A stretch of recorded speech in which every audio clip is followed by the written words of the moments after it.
जय जिनेन्द्र सभी को। आज हम 7वें अध्याय के शेष सूत्र पढ़ने जा रहे हैं। तो 25वां सूत्र है बंध बदच्छेदाति भारारोपणान पान निरोधा। तो इसमें अहिंसाणुव्रत में क्या अतिचार लगते हैं वो बताया है। बंध, बध, छेदन, अति भारारोपण और अन्नपान निरोध ये अहिंसा अणुव्रत के 5 अतिचार हैं। बंध क्या होता है? किसी भी प्राणी पक्षी को पिंजड़े आदि में बांध देना, उसको बंध बोलते हैं। और कोड़ा आदि से पीटना, किसी का वध कर रहे हैं, किसी को चाकू से मार रहे हैं, ये वध होता है। छेदन क्या होता है? किसी के नाक कान छेद देते हैं, उसको छेदन बोलते हैं। और अति भारारोपण क्या होता है? जैसे जो अपने जानवर होते हैं ना, उन पे बहुत ज्यादा वेट रख देते हैं, तो शक्ति से अधिक भार लादना अति भारारोपण होता है। और अन्नपान निरोध, समय पर खाना पीना नहीं देना, अधिक काम कराना, ये 5 अपने अहिंसाणुव्रत के अतिचार हैं। 26वां सूत्र है मिथ्योपदेश रहोभ्याख्यान कूट लेखक क्रिया न्यासापहार साकार मंत्र भेदाह।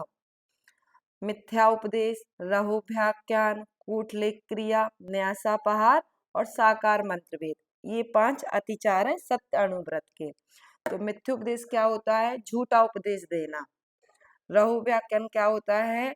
कि स्त्री और पुरुष की एकांत की बात का प्रकट कर देना, जो गुप्त में बात की है और सबके सामने बोल देना, वो रहोव्याख्यान अतिचार होता है। कूट लेखक क्रिया, नकली दस्तावेज बनाना, जैसे हम लोग बिजनेस में करते हैं ना, कि हम नकली दस्तावेज बना के दिखा देते हैं, तो वो कूट लेख क्रिया का अतिचार होता है। न्यासापहार, दूसरों की भूली हुई धरोहर को हड़प लेना, कि अरे उसे तो पता ही नहीं है, जल्दी से अपन अपने नाम करा लेते हैं। और साकार मंत्रवेद, अपनी शारीरिक चेष्टाओं से या इशारों से दूसरों की गुप्त बात को उजागर कर देना, ये साकार मंत्रवेद का अतिचार है। तो ये सारे अतिचार अपने सत्य अणुव्रत के हैं। अब है 27वां सूत्र स्तेन प्रयोग तदा हितादान विरुद्ध राज्यातिक्रम हीनाधिक मानोन्मान प्रतिरूपक व्यवहारा। तो ये मोस्टली ना ब्रह्मचारी जो व्रती लोग होते हैं ना, वो कर पाते हैं, गृहस्थ लोग नहीं कर पाते हैं, बट हमें इनको करने की कोशिश करना चाहिए। तो क्या है? स्तेन प्रयोग तदा हितादान विरुद्ध राज्यातिक्रम और हीनाधिक मानोन्मान और प्रतिरूपक व्यवहार, ये 5 अतिचार है। तो स्तेन प्रयोग क्या होता है? चोरी के लिए चोर को प्रेरणा देना, जैसे बोलते हैं कि अरे वहां से तार डाल लो, वहां से इलेक्ट्रिसिटी का बिल नहीं आएगा, तो ऐसे हम कर नहीं रहे हैं, बट हम उनको प्रेरणा दे रहे हैं कि आप यहाँ से कर सकते हैं। तदा हितादान, चुराई हुई वस्तु को लेना, कि जल्दी से खरीद सकते हैं हम, कि अरे कम पैसों में मिल रही है तो हम इसका माल खरीद लेते हैं।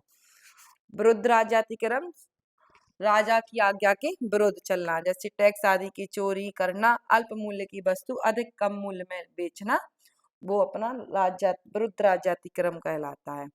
हीनाधिक मानोन्मान, खरीदने बेचने के काम आने नाप तौल के बाट आदि कमती बढ़ती रखना, जैसे हमें लेना है तो हम बहुत सारा ले लें कि बहुत बड़ा वाला बाट चढ़ा दें, और बेचना है तो हम छोटा सा बाट चढ़ा के, तो ऐसे हमें नहीं करना चाहिए। और प्रतिरूपक व्यवहार क्या होता है? अधिक मूल्य की वस्तु में मिलावट कर कम मूल्य पर बेचना, जैसे अपना जो खसखस दाना होता है उसमें सूजी मिला दो, सेम दिखता है, तो हमें ऐसा नहीं करना चाहिए। अब 28वां सूत्र है पर विवाह करने तरीका परिगृहिता परिगृहिता गमनानंग क्रीणा काम तीव्राभि निवेशाह। इसमें ब्रह्मचर्य व्रत के क्या अतिचार हैं वो बताया है। पर विवाहकरण, परिगृता इतुरिका गमन, अपरिगृता इतुरिका गमन, अनंग क्रीणा और काम तीव्राभिनिवेश। तो पर विवाह क्या कहलाता है? दूसरों की विवाह कराना, जैसे बीच का जो इंसान होता है ना, जब शादी हो रही है तो कोई बीच का होता है, कोई बोलता है अरे वो तो बहुत अच्छा है, फिर उनके बीच में यदि लड़ाइयाँ होने लगे तो वो बीच वाला इंसान खराब हो जाता है। इसलिए हमें किसी को बस सिर्फ बता दो कि हाँ ये अच्छा है, हम भी चाहते हैं कि किसी का भला हो जाए, बस, और कहना कि करो भाई अपने अपने हिसाब से, बस हम बता सकते हैं। परिगृता इत्तरी का गमन, पति सहित व्यभिचारिणी स्त्रियों के यहाँ आना जाना। और अपरिगृता इत्तरी का गमन, पति रहित वैश्य आदि के यहाँ आना जाना। और है अपना अनंक्रीणा, काम सेवन के लिए निश्चित अंगों को छोड़कर अन्य अंगों से काम सेवन करना अनंक्रीणा होता है। और काम तीव्राभिनिवेश, काम सेवन की तीव्र अभिलाषा रखना। ये पांचों ब्रह्मचर्य व्रत के अतिचार हैं। अब है 29वां सूत्र, क्षेत्र वास्तु हिरण्य स्वर्ण धन धान्य दासी दास कुप्य भांड प्रमाणाति क्रमाः। क्षेत्र वास्तु हिरण्य स्वर्ण धन धान्य दासी दास कुप्य भांड, इन वस्तुओं के परिमाण का उल्लंघन करना परिग्रह प्रमाण के अतिचार है।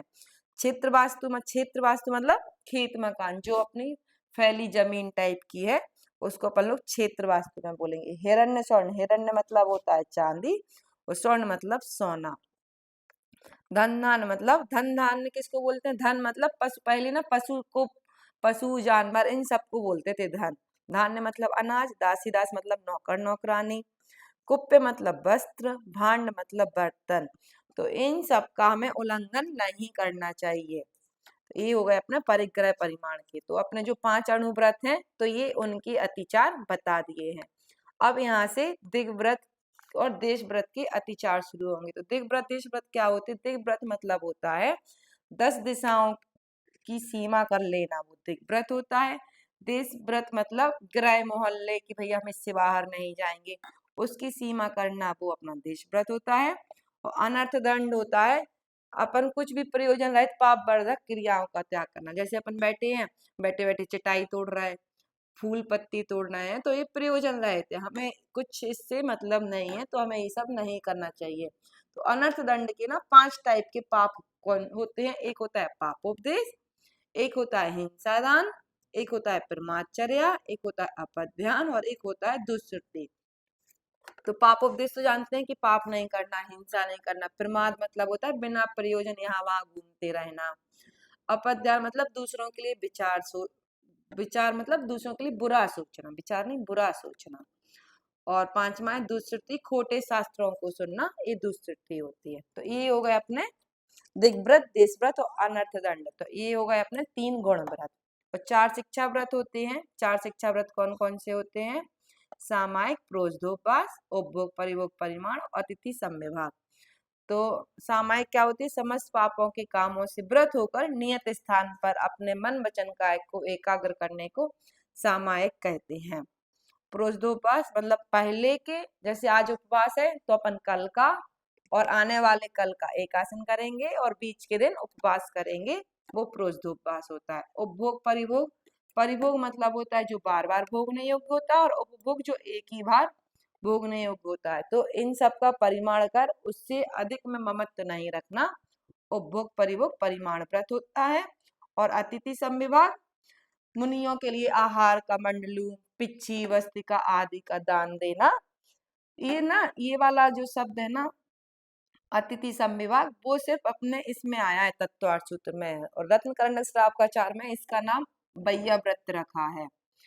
तो यहाँ पे इतना ध्यान रखना है कि तत्वार्थ सूत्र में आया है अतिथि समविभाग और रत्न करंडक श्रावकाचार में आया है अपना बैया व्रत करके। ठीक है, अब इन सब में क्या क्या अतिचार है वो बताते हैं। 30वां सूत्र, ऊर्ध्वाधस्त्रिय व्यतिक्रम क्षेत्र वृद्धि स्मृत्यंतरादानानि। तो ये व्यतिक्रम क्या होता है? निर्धारित सीमा का उल्लंघन करना को बोलते हैं व्यतिक्रम। तो इसमें ऊर्ध्व व्यतिक्रम, अध व्यतिक्रम, त्रियक व्यतिक्रम, क्षेत्र वृद्धि और स्मृत्यंतराधान। ऊर्ध्व व्यतिक्रम मर्यादा से अधिक हाइट वाले पर्वत आदि पर चढ़ना। अध व्यतिक्रम मर्यादा से अधिक नीचाई वाले कुएं आदि में उतरना। त्रियक व्यतिक्रम होता है अपना समान स्थान में मर्यादा से अधिक लंबे जाना। क्षेत्र वृद्धि मर्यादित क्षेत्र को बढ़ा लेना। और अपना स्मृत्यंतराधान है कि की हुई मर्यादा को भूल जाना। तो ये व्यतिक्रम होता है ना कि निर्धारित सीमा का उल्लंघन नहीं करना चाहिए, ये होता है व्यतिक्रम। अब है 31वां सूत्र, इसमें देश व्रत के अतिचार बताए। आनयन प्रेस प्रयोग शब्द रूपानुपात पुद्गल छेपाह। आनयन प्रेस प्रयोग, शब्दानुपात, रूपानुपात और पुद्गल छेप, ये 5 अतिचार हैं। तो आनयन मतलब होता है मर्यादा से बाहर की वस्तुएं मंगाना। जैसे हमने अपना नियम लिया था कि हम इससे आगे नहीं जाएंगे, तो हम जैसे अब हमारा तो नियम है तो, लेकिन हम दूसरों से मंगवा रहे हैं कि भाई वो चीज यहाँ से ला देना, तो हमें वो नहीं करना चाहिए। प्रयोग प्रयोग मतलब मर्यादा के बाहर क्षेत्र में नौकर आदि को भेजकर कार्य सिद्धि कराना। शब्दानुपात खांसी आदि के द्वारा मर्यादा के बाहर लोगों को संकेत करना, क्योंकि हम बोल नहीं पा रहे हैं तो हम ऐसे खांस के कुछ ऐसे इशारे करके बता रहे हैं, तो वो होता है शब्दानुपात। रूपानुपात हम अपने शरीर को दिखाकर कुछ इशारे करके ये सब बता रहे हैं, तो ये हो गया रूपानुपात। और पुद्गल छेप कि जैसे कोई सुन नहीं रहा है तो हमारे आसपास कंकड़ पत्थर डाले तो हम उसको फेंक फेंक के बता रहे कि अरे भाई सुनो मैं कुछ कह रहा हूँ, तो ये होता है पुद्गल छेप। 32वां सूत्र है कंदर्प कौतकुच मौखर्या समीक्षाधिकरणोपभोग परिभोग अनर्थक ज्ञानी। कंदर्प कौतकुच मौखर्य असमीक्षाधिकरण और उपभोग परिभोग नर्थक्य। तो कंदर्प मतलब हास्य मिश्रित अशिष्ट वचन बोलना, कि हम हंस हंस के कुछ भी गलत बोल दे रहे हैं, वो कंदर्प होता है।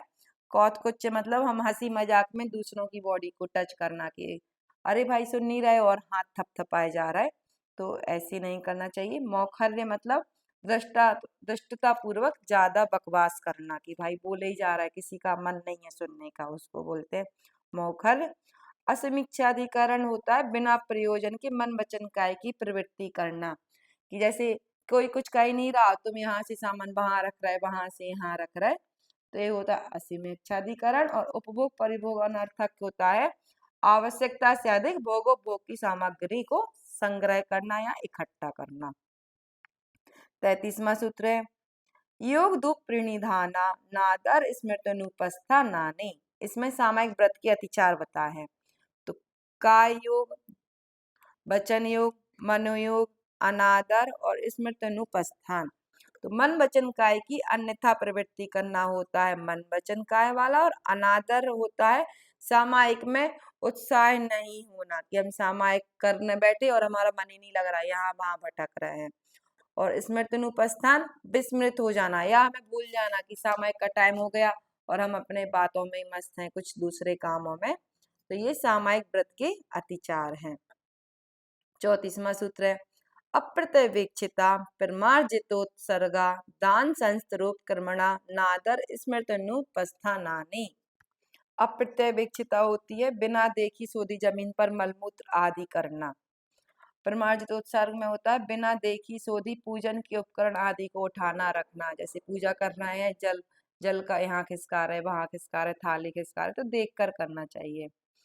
और तीसरा है अपना अप्रमार्जिता दान, तो ये होता है बिना देखी हुई वस्तु चटाई आदि को उठाना। और संसरोपक्रमण होता है, अनादर होता है अपना उपवास के कारण धर्म आदि में उत्साह नहीं होना, कि भाई माँ कल का उपवास है, हमारा मन नहीं लग रहा, भूख लग रही, तो उसमें उत्साह नहीं दिखाना होता है अपना संसरोपकरण।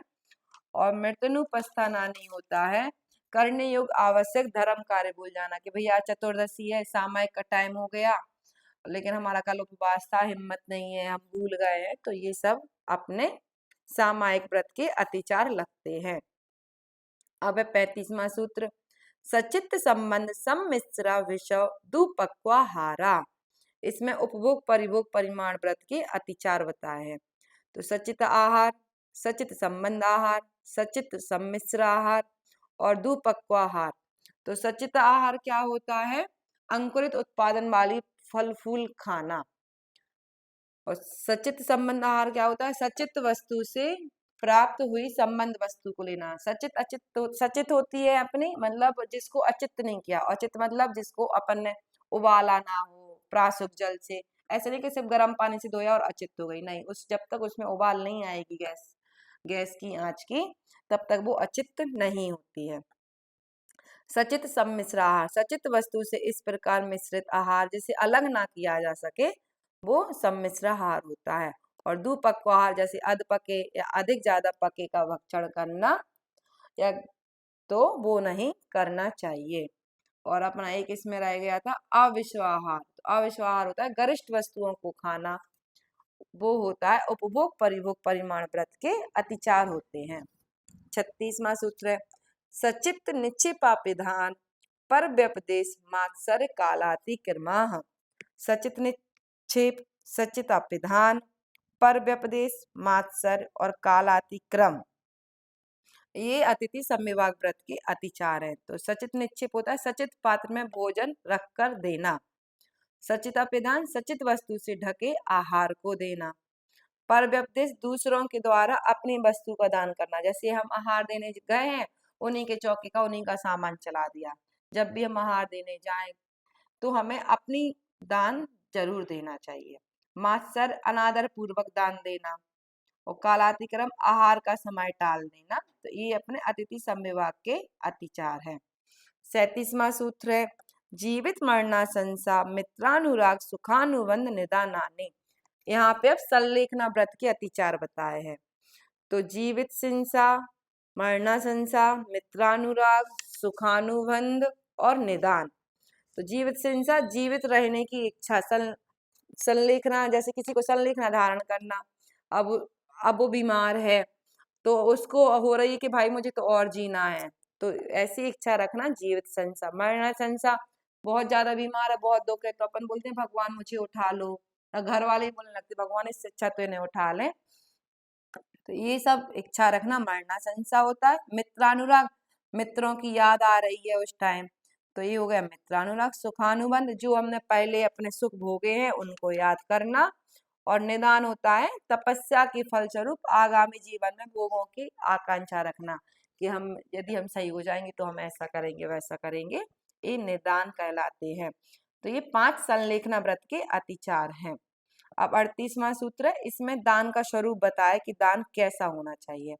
अनुग्रहार्थम स्वस्यातीत सर्गो दानम, अपने तथा पर के उपकार के लिए धन आदि वस्तुओं का त्याग करना ही दान है।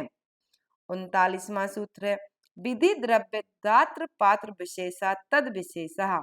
तो किन स्थितियों में दान का महत्व क्या होता है और किसको देना चाहिए, इसमें वो बताया है। विधि, द्रव्य, दाता और पात्र विशेष होने पर दान में विशेषता होती है। विधि मतलब होती है नवदा भक्ति जिनकी हो वो होती है विधि। द्रव्य मतलब हम जो चीज दान में दे रहे हैं उससे उनका तप हो सके वो देना चाहिए। दात्र मतलब जिसमें सप्त गुण हो वो कहलाते हैं दात्र। पात्र मतलब जो ज्ञानी ध्यानी होते हैं वो कहलाते हैं पात्र विशेष। ऐसा हमारा 7वां अध्याय समाप्त होता है। परम पूज्य मुनि श्री पूज्य सागर जी महाराज जी की जय।